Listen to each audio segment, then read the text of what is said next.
Good evening, everyone. It is David Schlotthauer here with another detailed update on your weather forecast as we are tracking two possible significant nor'easters and snowstorms for the Great Lakes and also for the Northeast, including for the Mid-Atlantic coast and the Southeast. Now, if you are new to the YouTube channel and you really like these detailed weather videos, please consider subscribing if you're new, hitting the bell notification icon so you get all notifications on the YouTube channel every time I release a new video on a daily basis, and also leave a comment in the section below and give this video a huge thumbs up. So as always, here's a look at your forecast for Thursday morning, January the 19th, 2023. There are 4 black arrows that are pointing to the top of my head here. That's the time, the date, what model that I'm using. So I'm using the ECMWF or the Euro model, and also what perimeter am I using here. And this is a 6-hour QPF type in inches. So it's showing you where the snow is going to be falling in blue, where the rain is going to be falling in green. So I hope I'm not confusing you all and I'm being as simple as I can here for the best of your guys' knowledge. So is a look at Thursday morning, January the 19th, 2023, and we can see where the low pressure system is that we're tracking here for the deep south with severe weather. Things have not panned out so far as expected, but that could change into the evening and overnight hours as this system continues to become better dynamic, but overall, it is lacking severe weather down here for the deep south. Snow is coming down pretty good, though, over the northern tier of the United States, and that's going to continue all the way through Thursday into Friday as the system moves into the Great Lakes. But this is not the only system that you're going to be dealing with. Let's go forward in time here, right? So by Friday, the winter storm moves into the extreme northeast, bringing some light to moderate snowfall across much of the region there. But otherwise, much calmer weather is anticipated, but it's not going to last long. Don't get too comfortable because there's another winter storm that's going to be developing by the latter part of the weekend into early next week. And this one looks a lot more significant than the one that we're seeing right now in the Midwest, especially for the New England area like the Northeast here and the Eastern Seaboard.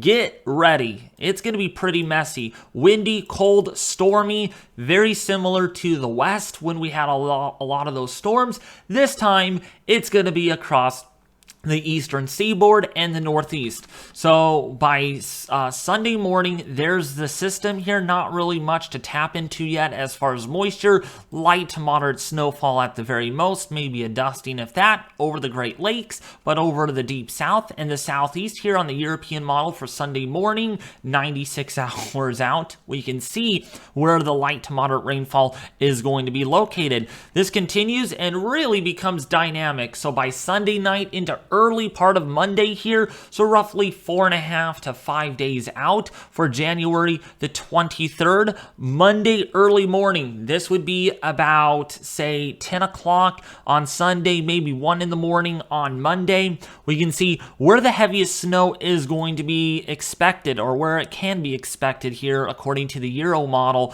over West Virginia, over Pennsylvania, over New York, also for New Hampshire, Vermont, Maine, gonna get hit really hard with this winter storm. We're dealing with some strong winds here, some colder temperatures because the dynamics are there. We got warmer air advection out ahead of this. That's what we see here. And then we got cooler air advection on the backside. And when these two warm and cold air masses meet, what do you get? You get a dynamic system, and that's what we have here. Lots of snow, lots of rain, but again, this is going to be tricky. Exactly where the surface low actually sets up, where it tracks, will be very critical. Who gets the heaviest snow, how long the snow will last, and who's just going to get rain, right? Is it going to be along the I-95 corridor, or is it going to be over the Great Lakes? We don't know exactly, and these type of systems, we don't know literally until it becomes clear. Usually that's about 12 to 18 hours out when we have an exact forecast on this nor'easter, but this is looking very significant, and it's not coming alone. There's another one after this.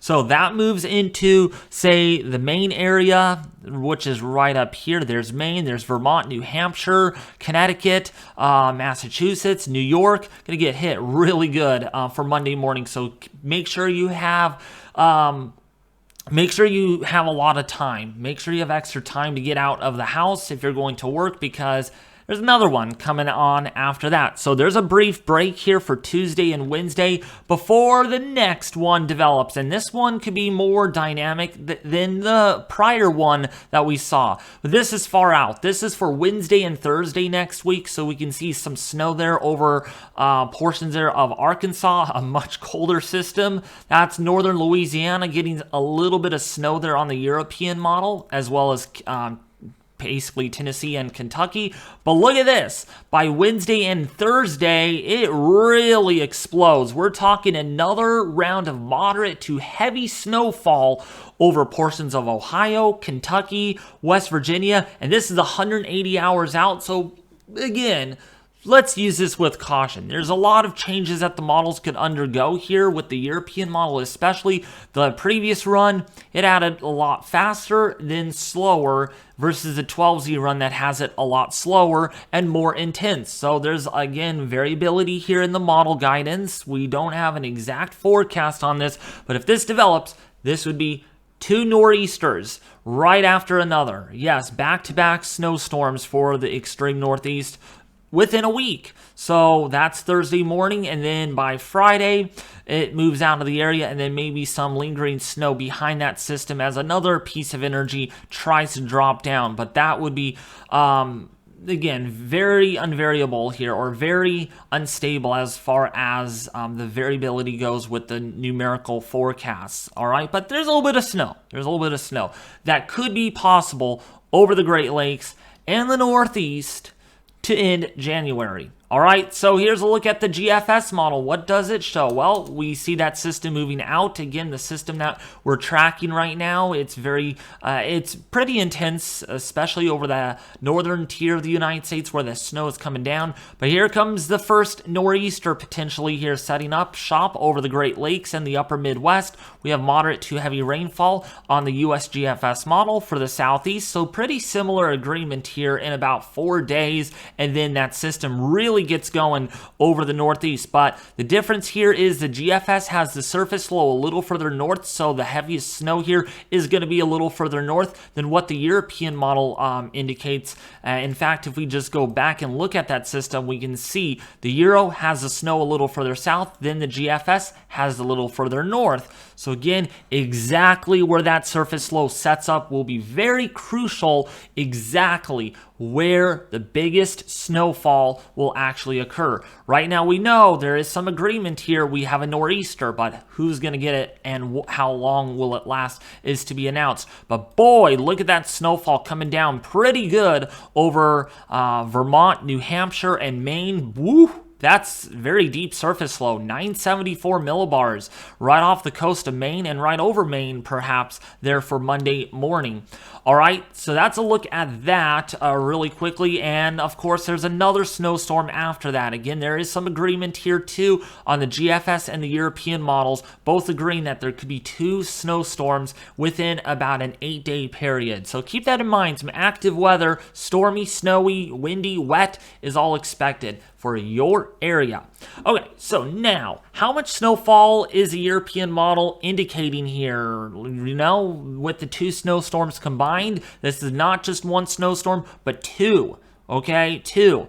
We're looking at potentially anywhere between 24 to 36 inches across much of the Northeast, but again, this is going to change. This is not going to end up being the way it is right now, okay? Because, again, there's a lot of variability here, but again, just getting the word out there, we could be looking at 1 to 2 feet of snowfall potentially for the Northeast along this corridor, all the way from, say, Ohio, West Virginia, even Kentucky, points northeastward towards the northern New England area, including for New York, Vermont, New Hampshire, Maine, as well as Massachusetts. Connecticut could be getting a lot of snow out of this. But again, the GFS model has it a little weaker and a little further north, so lesser snow here on the GFS versus the European model, which is pretty bullish over Pennsylvania as much as its snow is indicating. And then, of course, you got still anywhere between 24 to 36 inches on both the GFS and the European model. So there's probably a little bit better agreement here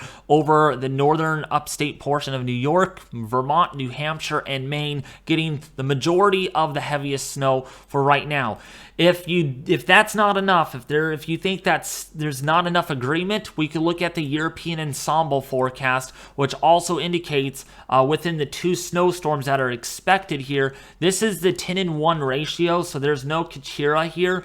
So it's going to show you lesser snowfall totals. But again, there is pretty good agreement here over those 2 snowstorms combined that there is going to be anywhere between 12 to 18 inches of snow.